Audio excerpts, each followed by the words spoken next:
There's buzz out there that Jimmy Garoppolo could have played in the NFC Championship game. No, but so it's not that. Like, they were hoping kind of more for the Super Bowl, but even so, he wouldn't have been able to do everything. Kind of would have been able to do a little bit more than Purdy was able to do at the NFC Championship game. But they were hoping he was going to be able to be in there as maybe the emergency third. Jay Glazer, Super Bowl Media Day.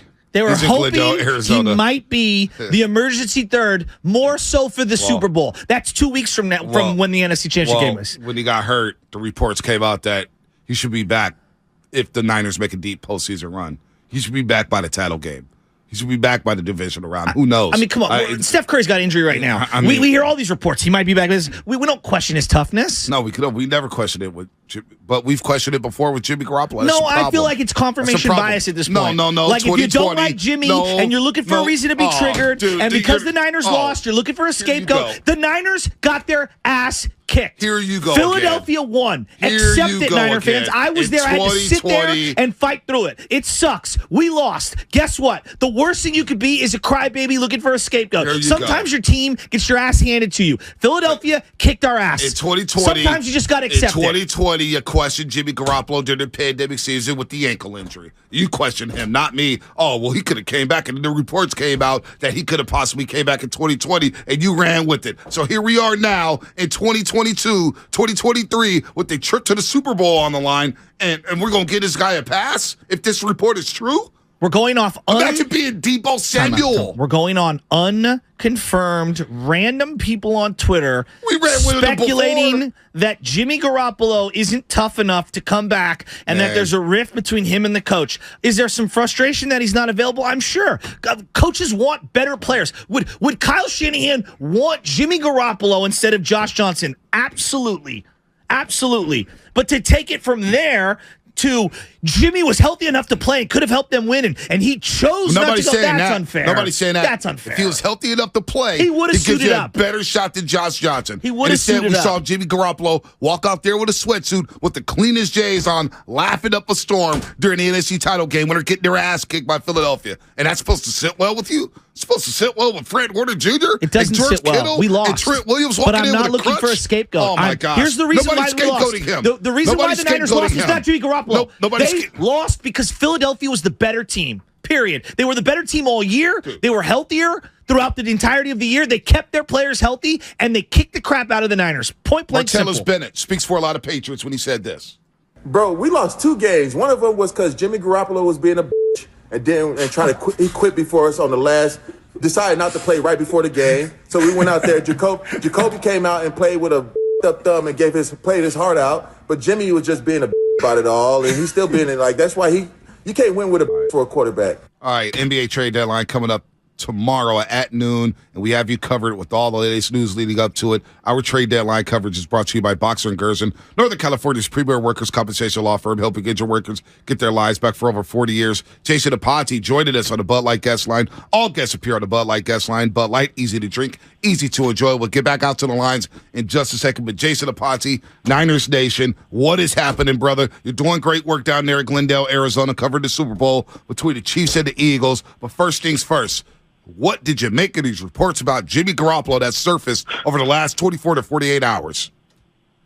Good morning, fellas. Thank you guys for having me. I mean, look, the frustration is real because of the unconfirmed reports of 2020 with him not going out there, right? I'm very pro-player, right? And I believe that guys should always look out for themselves, especially someone who's about to enter free agency, right? Like somebody who's about to be paid the going rate for a quarterback, which is $25 to $30 million, right? But at the same time, when you listen to Jay Glazer talk, right, he was asked questions, and nobody's more dialed in than that guy, right? He was asked about, I believe it was Chase Sr. asked him about, what's going on with Jimmy and what happened. He said that at best, Jimmy Garoppolo would have been an emergency quarterback in the third spot, and then maybe it would have been available for the Super Bowl and would have been severely limited in what he would have been able to do. So, look. The frustration's real. I understand 49er fans are trying to find a way to rationalize what happened to their team. And, I agree 100% with Shafsky. Unfortunately, the Eagles were the better team that day, and they're the ones who walked away with the victory. But it's not because Jimmy Garoppolo wasn't available in that game. He would have played if he was ready to go.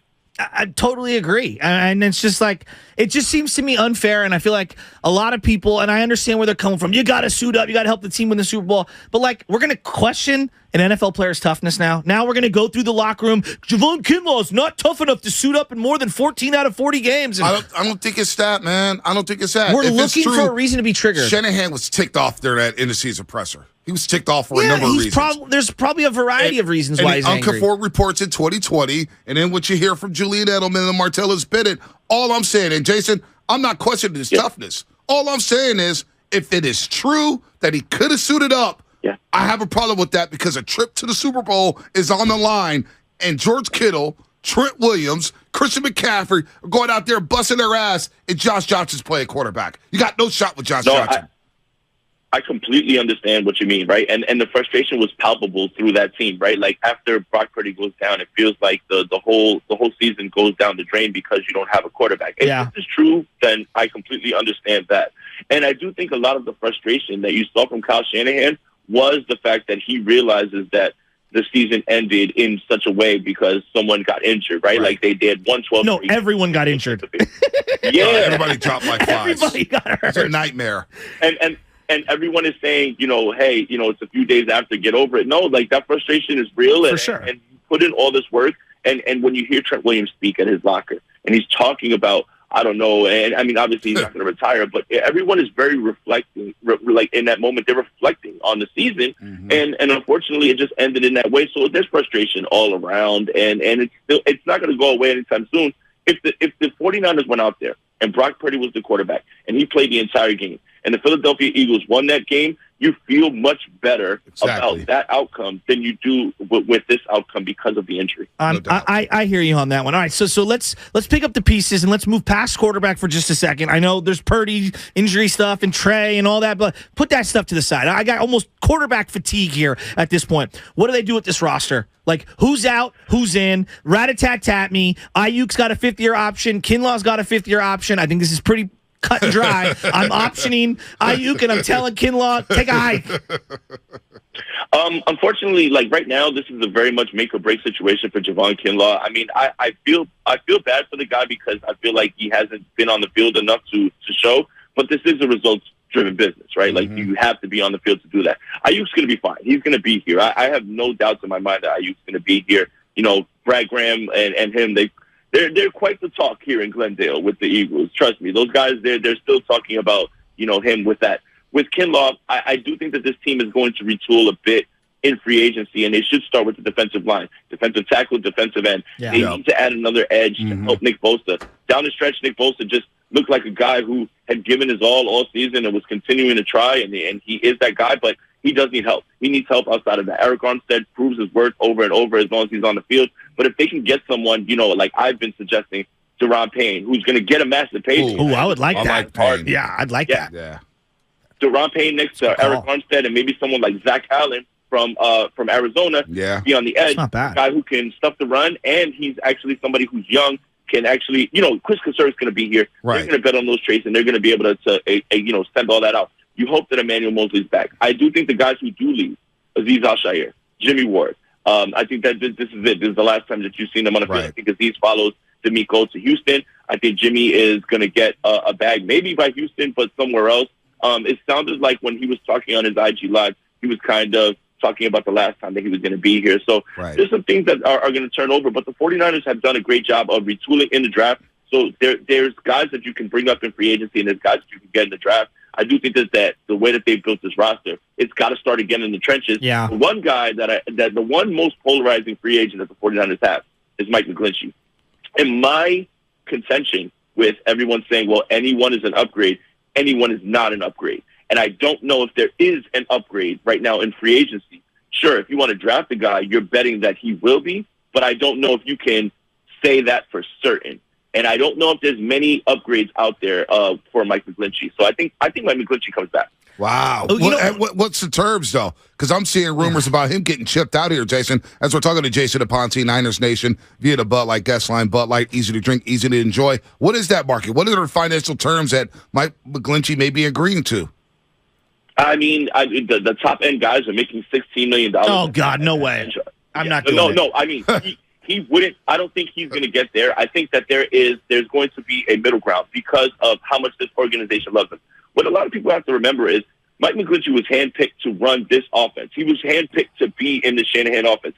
A lot of people have a lot of bad things to say about him. The organization loves him. He loves that building. They're going to find a middle ground, probably somewhere in the vicinity of $12 to $13.5 million per year, which is actually a steal a little bit. I know. Look, I know, but Shadow's about to lose his mind right now. This is what he is. This is what he is. Aponte, he's a great run blocker. That's like being a traditional power forward in the modern NBA. That does nothing for me. That's what the Memphis Grizzlies did with Zach Randolph and won nothing. Like that, keeping Mike McGlinchey is anti where the league is going. You've got to be a pass blocker. I thought Laken Tomlinson, losing him was going to be a massive drop off. I was wrong. It wasn't. This is why I'm paying Shanahan $20 million a year. Find me someone better than McGlinchey at right tackle. It's going to end up being the Quan Brown contract. Well, let me jump in here, Jason. Terrible.